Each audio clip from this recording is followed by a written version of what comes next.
हर हर महादेव। बंधुरा আপনারা যারা তুঙ্গনাথ কার্তিক স্বামী দেউরিয়া তাল দর্শন করতে চান, জানতে চান কলকাতা থেকে হরিদ্বার কিভাবে পৌঁছাবেন যদি ডাইরেক্ট টিকিট ট্রেনে না পান তাহলে, এবং হরিদ্বার থেকে তুঙ্গনাথ বা কার্তিক স্বামীর রাস্তা কেমন, রাস্তায় যাওয়ার পথে কি কি সাইট সিন করবেন ও তার বিস্তারিত তথ্য আজকের এই ভিডিওতে থাকবে।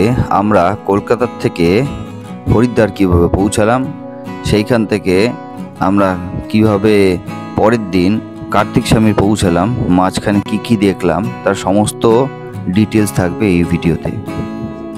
ভিডিওটি শুরু থেকে শেষ অবধি দেখার জন্য অনুরোধ রাখলাম। বন্ধুরা আপনারা দেখছেন লাইফ স্টোরি, আমি আপনাদের হোস্ট সৌভিক। তো দেরি না করে চটপট শুরু করা যাক। আমরা এখন বিকেল 4:23 বাজে। আমরা এখন শিয়ালদা স্টেশনে। আমাদের ট্রেন আছে রাজধানী এক্সপ্রেস, ছাড়বে 4:50। আমরা যাচ্ছি হরিদ্বারের পথে।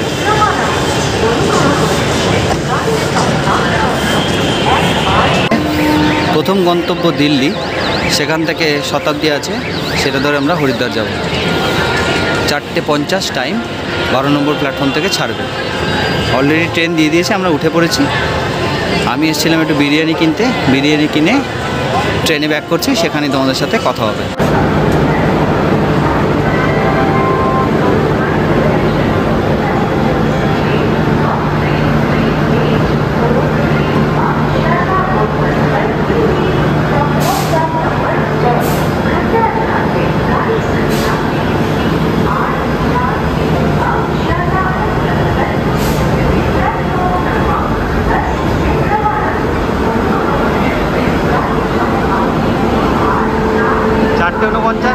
গাড়ি ছাড়বে এক্স্যাক্ট বিকেল 4:50 ট্রেনের চাকা গড়ালো।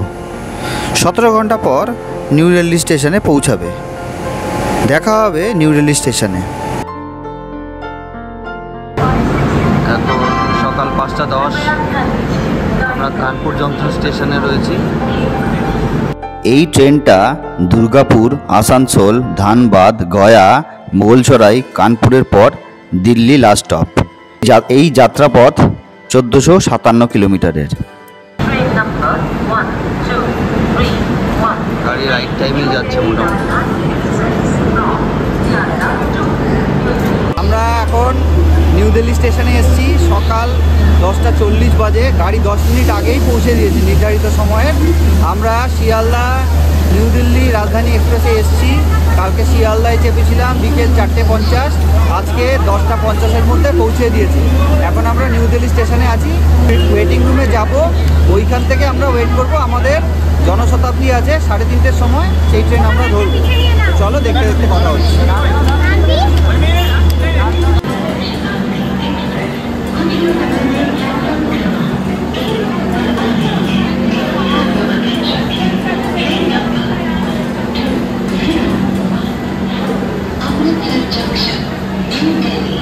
এখন আমরা ওয়েটিং রুমের দিকে যাচ্ছি, চলো দেখা হবে।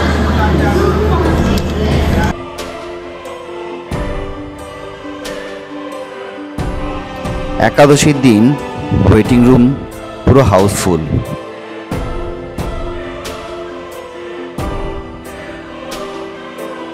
আমরা এখন নিউ দিল্লি স্টেশনের এসি ওয়েটিং রুমের বাইরে রয়েছি। এটা কিন্তু আইআরসিটিসির নয়, এটা বাইরের মানে প্রাইভেটকে দেওয়া রয়েছে।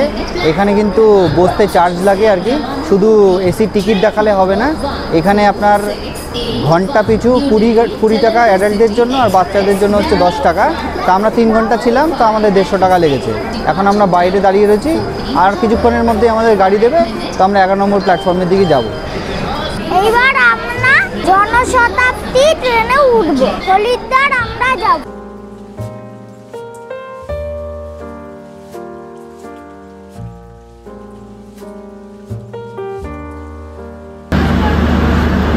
আমরা এখন নিউ দিল্লি স্টেশনের 11 নম্বর প্ল্যাটফর্মে রয়েছি। দাঁড়িয়ে আছে আমাদের গাড়ি 12055 দেহরাদুন জনশতাব্দী এক্সপ্রেস। এর C2 কোচে আমাদের রয়েছে। গাড়ি ছাড়বে 3:20। প্ল্যাটফর্মে অনেকক্ষণ আগে গাড়ি দিয়ে দিয়েছে। এখন টাইম হচ্ছে 3:05। আজ হচ্ছে 14 তারিখ। 15th October 2024.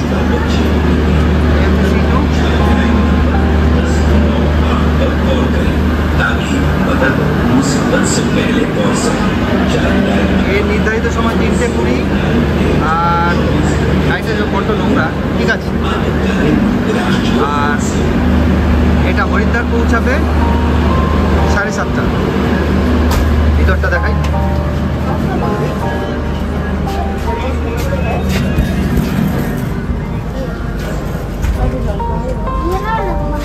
এই যে ওরা বসে আছে, ক্লান্ত, অনেকক্ষণ ওয়েটিং হয়ে গেছে।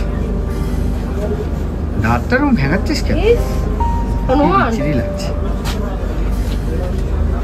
কিন্তু এখানে লাইট জ্বলে না। এই সাবল লেগ স্পেসটা অনেকটাই আছে, একটা ভালো। এক্স্যাক্টলি 3:20 বাজে গাড়ি আমাদের ছাড়লো, গাড়ির চাকা গড়াতে শুরু করলো। এই সিটুর কম্পার্টমেন্ট, গাড়ি ছেড়ে দিল। আমরা চললাম হরিদ্বারের পথে। এই যে সোনাই আর তনুশ্রী, আমরা চললাম হরিদ্বারের পথে। আমরা এখন ওই ট্রেনটাই উঠেছি। আমরা অবশেষে হরিদ্বারে নামলাম। এখন টাইম হচ্ছে 8:20। আমাদের গাড়ি নির্ধারিত সময়ে প্রায় 50 মিনিট লেটে এসে পৌঁছালো। আমরা হরিদ্বার স্টেশনের বাইরে এসেছি। এবার আমরা হোটেলের দিকে যাব, ওখানে গিয়ে একটু ফ্রেশ হবো, একটু খাবো, একটু রেস্ট করব, তারপর বাকিটা চলো দেখতে দেখতে কথা হচ্ছে।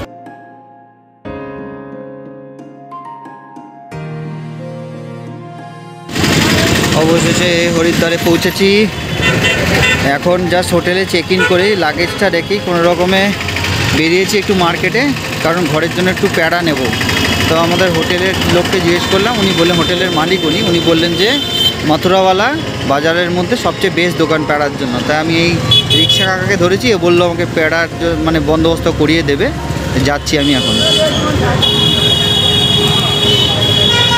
এদিকে হচ্ছে স্টেশন আর এদিকে হচ্ছে মার্কেট।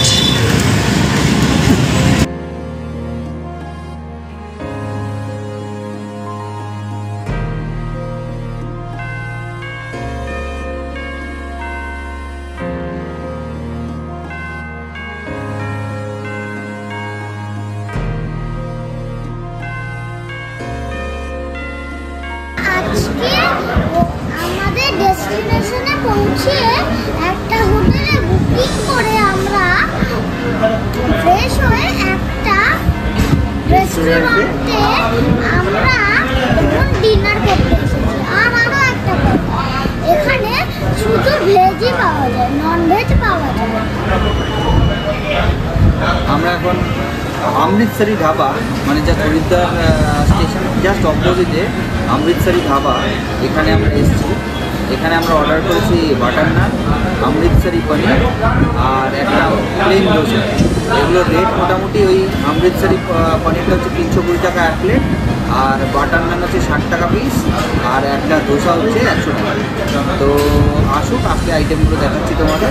আমরা হোটেলে গেছিলাম একটু ফ্রেশ হয়ে, রাত্রেবেলা ডিনার করতে বেরিয়েছি। আজকে আর হরকিপুরি যাওয়া হচ্ছে না, তার কারণ হরকিপুরিতে আমরা হরিদ্বারে এসেই পৌঁছালাম প্রায় 8:30টার কাছাকাছি। সব কিছু মিলিয়ে জুলিয়ে আমাদের সব রেডি হতে হতে প্রায় 9:30 বাজে। এখন আর ওখানে গিয়ে লাভ নেই, আবার কাল সকালবেলায় আমাদের বেরোতে হবে। আমরা কালকে কনকচুরির উদ্দেশ্যে বেরোবো, তা ওই জন্য যত তাড়াতাড়ি সম্ভব ডিনার করে আমরা বেরিয়ে যেতে চাইছি।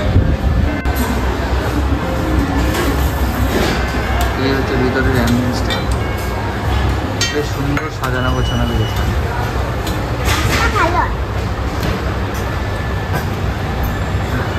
এই হচ্ছে আমাদের বাটার নান আর অমৃতসরি পনির চলে এসেছে, আর সাথে লাচ্ছা পেঁয়াজ দিয়েছে।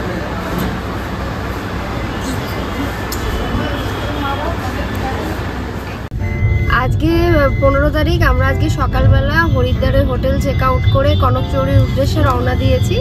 এখন বাজছে হচ্ছে 8:57। আমাদের 8টায় বেরোনোর কথা ছিল, যাই হোক রেডি হতে একটু দেরি হয়ে গেছে, 8:57 বেজে গেছে। এখন আমরা এখান থেকে কনকচৌরি যেখানে থাকবো সেই অবধি যাব। মাঝের রাস্তায় আমরা ধারাদেবী টেম্পল যাব, রুদ্রপ্রয়াগ আর দেবপ্রয়াগ দর্শন করে ওখান থেকে একদম সরাসরি কনকচৌরি অবধি চলে যাব। চলো রাস্তায় যেতে যেতে সবগুলোই তোমাদের সাথে শেয়ার করবো। এই হচ্ছে আমাদের ড্রাইভার দাদা, আর এই হচ্ছে হরিদ্বারের জাম, রাস্তা জাম। আর এইদিকে হচ্ছে হরিদ্বারের স্টেশন ছিল, পাহাড় দেখা যাচ্ছে। কি কি কোথায় পাহাড় পাচ্ছি?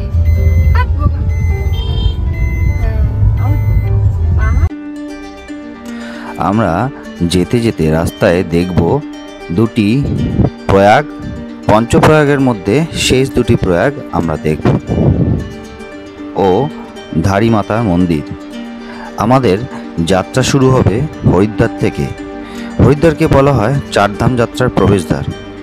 হরিদ্বার থেকে আমরা যাব ঋষিকেশ হয়ে উখিমঠ, সেখান থেকে চোপতা অথবা কনকচৌরি। আমরা গেছিলাম কনকচৌরি। হরিদ্বার থেকে উখিমঠ পৌঁছানো যায় বাই বাস আর বাই শেয়ার কার। আমরা একটা গাড়ি 3-4 দিনের জন্য বুক করে নিয়েছিলাম, যেহেতু আমাদের সাথে ছোট বাচ্চা ছিল।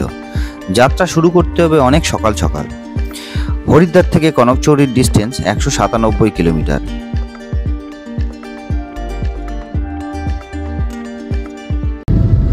এই যে বাঁদিকের মাথায় আমরা হাইওয়েতে রয়েছি, এই মাথায় ওই যে মন্দিরটা দেখা যাচ্ছে, ওটা হচ্ছে মনসা দেবী মন্দির। আমরা যেতে পারলাম না এবারে, আবার কোনো এক সময় আসবো আবার। ওই যে একটা অরেঞ্জ কালারের ওইটা।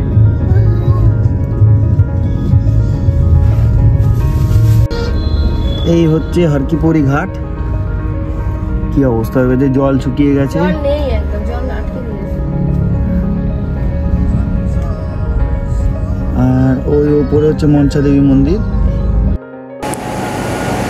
দশমীর পর থেকে দীপাবলি অবধি হরিদ্বারের গঙ্গার জল বাইপাস করা হয়, তাই হরকিপৌরিতে জল আসে না। এইটা বাঁধ মেনটেনেন্সের জন্য এটা করা হয়। বিষ্ণুপ্রয়াগ, নন্দপ্রয়াগ, কর্ণপ্রয়াগ, রুদ্রপ্রয়াগ ও দেবপ্রয়াগ এদেরকেই একসাথে পঞ্চপ্রয়াগ বলে। গঙ্গা নদীর উৎপত্তি ও পঞ্চপ্রয়াগের বিস্তারিত তথ্য হলো, বিষ্ণু গঙ্গা নদী শতপথ হিমবাহ থেকে উৎপত্তি হয়, যেটি বদ্রীনাথ জেলায় অবস্থিত। ধৌলি গঙ্গা নীতিপাশ থেকে প্রবাহিত হয়ে মিলিত হয় বিষ্ণুপ্রয়াগে, যেখান থেকে অলকানন্দা নামে আগে প্রবাহিত হয়ে নন্দপ্রয়াগে আসে, যেখানে নন্দাকিনী নদী নন্দাগুন্টি পিক থেকে উৎপত্তি হয়ে এসে এই নন্দপ্রয়াগেই মিলিত হয়। এই নদী অলকানন্দা নামেই আগে প্রবাহিত হয়ে কর্ণপ্রয়াগে আসে, যেখানে পিণ্ডার নদীর সাথে এসে এটি মিলিত হয়। এই নদী একসাথে অলকানন্দা নামেই আগে প্রবাহিত হয় এবং রুদ্রপ্রয়াগে এসে মিলিত হয় মন্দাকিনী নদীর সাথে। এই নদী অলকানন্দা নামেই আগে প্রবাহিত হয়ে আসে শেষ প্রয়াগ দেবপ্রয়াগে, যেখানে সে ভাগীরথীর সাথে মিলিত হয়, যা গঙ্গোত্রী হিমবাহ থেকে উৎপত্তি হয় গোমুখের কাছে। এই দেবপ্রয়াগ থেকেই অলকানন্দা ও ভাগীরথী নদীর মিলন হয়ে পবিত্র গঙ্গা নদীর উৎপত্তি, এবং যা আগে হরিদ্বারের কাছে এসে সমতলে পড়ে।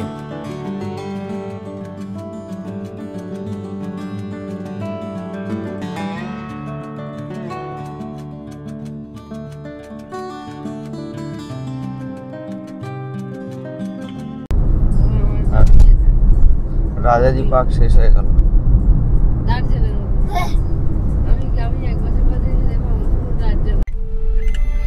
পাহাড়ের প্রথম ঝলক। আমরা ঋষিকেশে আছি। অসাধারণ, এই পাহাড়ে প্রথম এই ঝলকটা দেখেই মন ভরে যায়। অনেক দিন পরে পাহাড়ে আসলাম।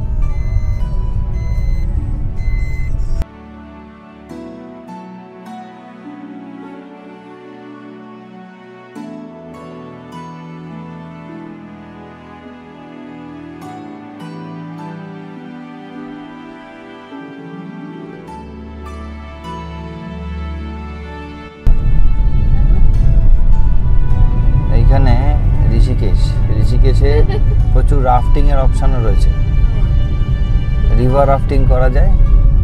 এই যে রাফটিং, ক্যাম্পিং, এগুলো সব প্যাকেজ আছে। এই রাফটিংয়ে এরকম জায়গায় এদের অফিস আছে, এদের এ করে এরা এরকমই গাড়িতে করে করে, বোটে করে করে রাফটিং করে এই ঋষিকেশে।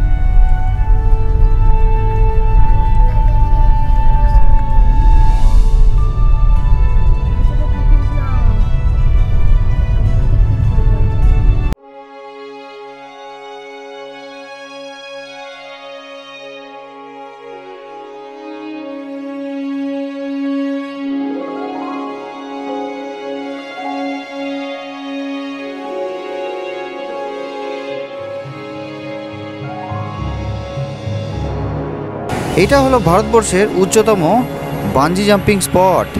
ঋষিকেশকে ভারতের যোগ রাজধানীও বলে। এখানকার রিভার রাফটিং কিন্তু খুব ফেমাস। আমরা আজকে আমাদের ব্রেকফাস্টের জন্য একটা ধাবায় এসেছি। ওখানে আমরা আলু পরোটা খেতে এসেছি।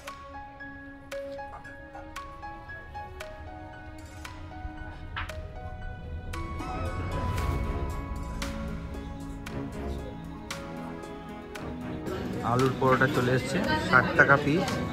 তাতে একটা আলুর পরোটা বেশ বড়, তার সাথে ডাল, দই আর আচার। চারধাম যাত্রার সড়ক পথকে আরও সুগম করার জন্য রাস্তার বিভিন্ন জায়গায় ক্রমাগত কাজ চলছে। ঋষিকেশ থেকে সোনপ্রয়াগ অবধি রেলপথ তৈরির কাজও হচ্ছে। খুব শীঘ্রই হরিদ্বার থেকে সোনপ্রয়াগ অবধি রেলপথ চালু হবে।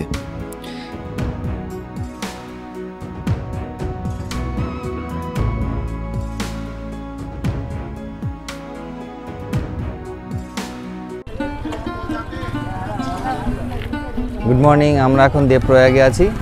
এখানে হচ্ছে ভাগীরথী আর অলকানন্দার সঙ্গমস্থল, দেখতেই পাচ্ছেন সামনে।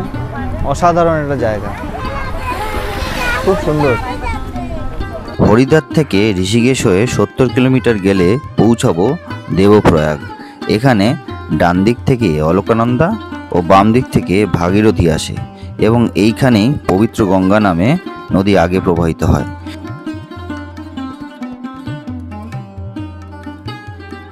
দেবপ্রয়াগের সঙ্গমে যে মন্দিরটি দেখা যায় তার নাম রঘুনাথজি মন্দির।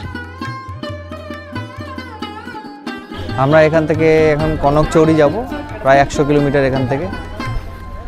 তারপর ওখানে যেতে যেতে আমরা রুদ্রপ্রয়াগ পড়বে, সেটাও দেখব, আর ধারী দেবীর মন্দির পড়বে, সেটাও দেখব।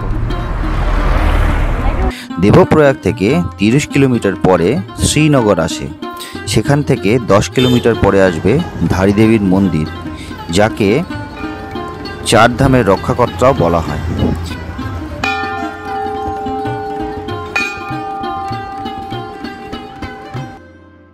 তবে হরিদ্বার থেকে কনকচৌরি রাস্তা অনেক এবং পৌঁছাতেও সময় লাগে, তাই দেবপ্রয়াগ ও রুদ্রপ্রয়াগ দুটোই আপনাকে হাইওয়ের ওপর থেকেই দেখতে হবে, নাহলে পৌঁছাতে অনেক দেরি হয়ে যাবে।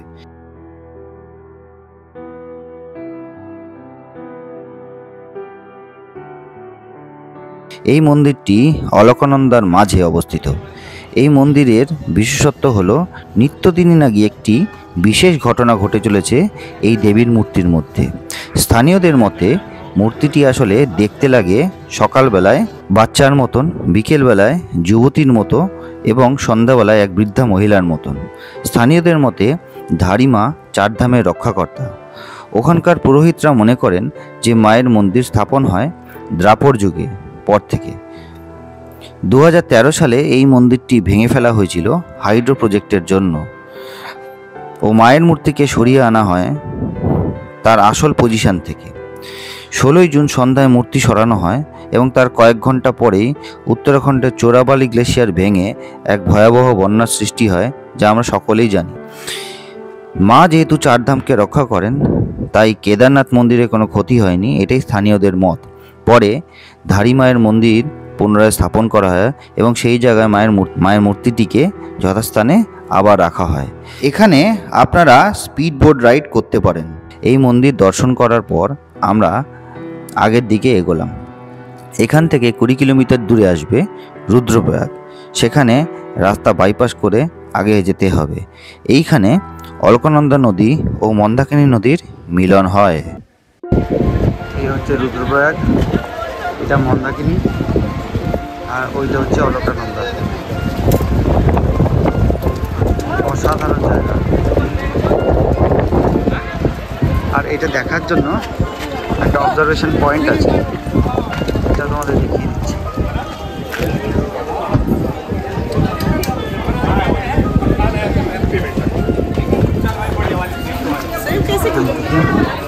এই একটা অবজারভেশন পয়েন্ট আছে, সবাই দেখছে, ফটো তুলছে।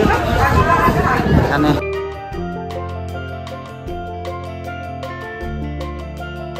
ডান দিক থেকে আসে অলকানন্দা ও বাম দিক থেকে আসে মন্দাকিনী, যেটি ওই চোরাবালি গ্লেশিয়ার থেকেই উৎপত্তি, কেদারনাথ ঘাটি। রুদ্রপ্রয়াগের সঙ্গমে যে মন্দিরটি দেখা যায় তার নাম কোটেশ্বর মন্দির। রুদ্রপ্রয়াগ থেকে ডান দিকে কেদারনাথের রাস্তা পড়ে, যেখান থেকে গুপ্তকাশী 46 কিলোমিটার রাস্তা। তিলওয়ারা শহর থেকে আগে অগস্ত্যমুনি আসবে এবং এরপরে আর কোনো বড় জনপদ আসবে না, তাই প্রয়োজনীয় জিনিস এখান থেকে কিনে নিতে পারেন। অগস্ত্যমুনি শহর থেকে কিছু দূর গেলে চন্দ্রপুরী পড়ে, আগে পড়বে কুণ্ড। এই কুণ্ড থেকে বাম দিকে চলে গেলে রাস্তা যাবে কেদারনাথের দিকে, আর ডান দিকে গেলে তুঙ্গনাথের দিকে।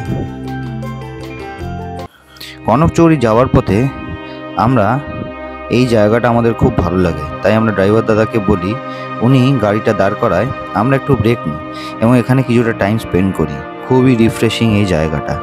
কিছু ভিডিও শর্টস রইল এই জায়গাটার জন্য।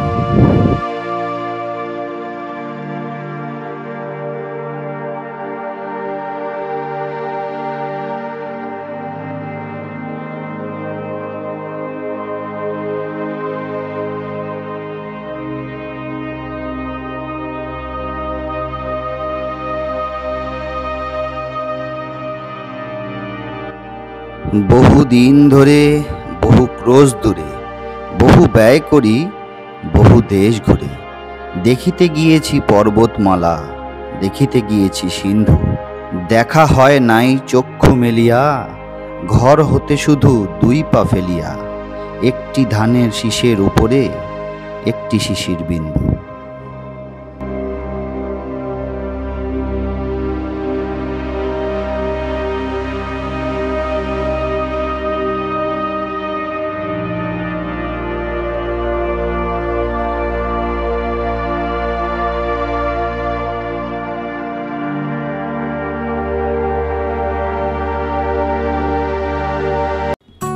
এই জায়গাটা দেখে আমরা সন্ধ্যা 6:30টার দিকে কনকচৌরি পৌঁছালাম।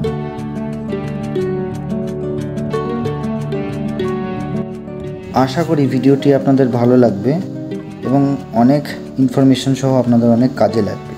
যদি ভিডিওটি ভালো লাগে তাহলে ভিডিওটাতে একটা লাইক দেবেন ও চ্যানেলটিকে সাবস্ক্রাইব করে আমাদের পাশে থাকবেন। দেখা হবে নতুন ভিডিওতে নতুন জায়গায়। টিল দেন বাই, আপনারা সবাই ভালো থাকবেন।